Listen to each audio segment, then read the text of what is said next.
this video, we're gonna learn about radio waves and how huge use for communication. Radio waves are part of electromagnetic spectrum, and they have the longest wavelength and the lowest frequency of all the electromagnetic waves.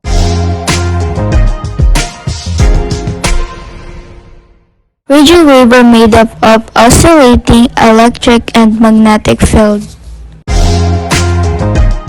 You just need to know that we can generate them using electricity in the form of an alternating current, because alternating current are made up of oscillating charges.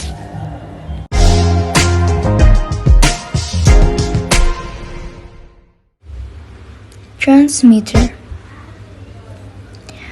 Oscilloscopes allows us to see the frequency of the alternating current that we are using, because we can see the frequency of the wave on the screen.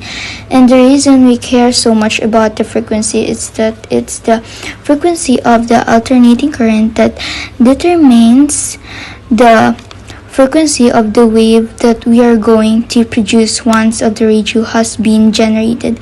We can detect against by using different device called receiver, which observes the energy and generate another alternating current, which is displayed on another oscilloscope. If you see, they're exactly the same.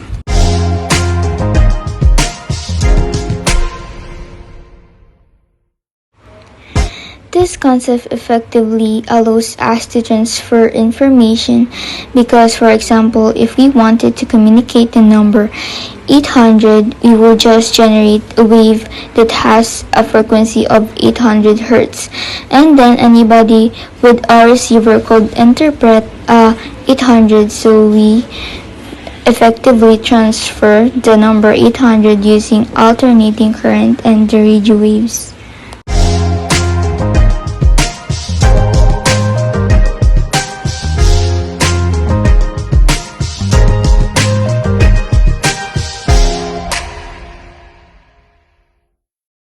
In fact, the main use for radio wave is for communication.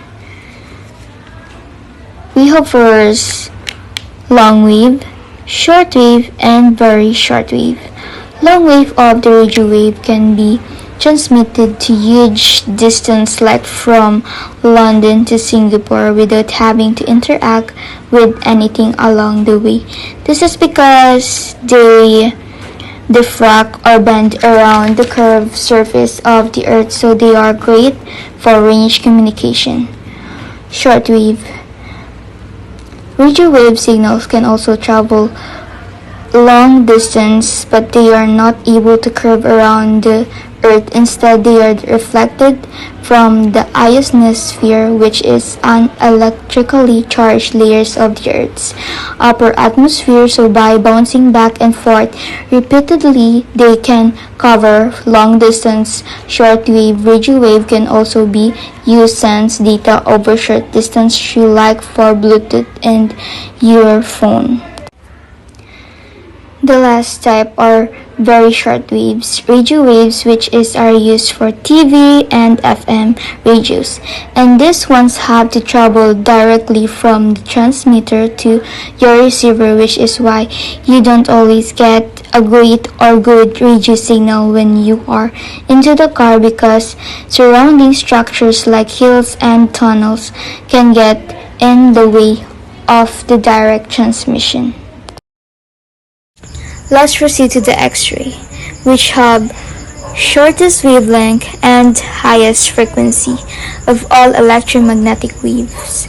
If we start with X-ray, their main use is to help us view the internal structure of objects, including our own bodies.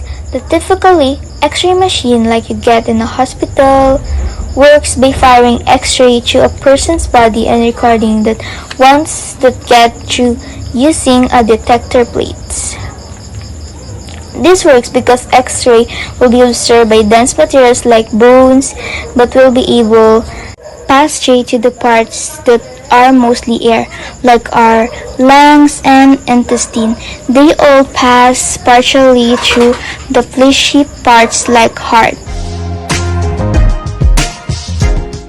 One of the odd things with X-ray image is the image starts off completely white and only black if that area of the detector plates receives radiation, so it's actually the dense areas like bones, the upper white, while pretty much everything else is either black or a shade of gray.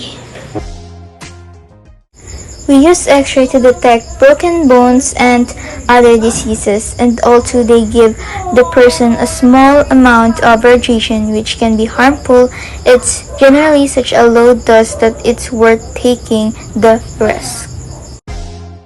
It's also a very quick and cheap test.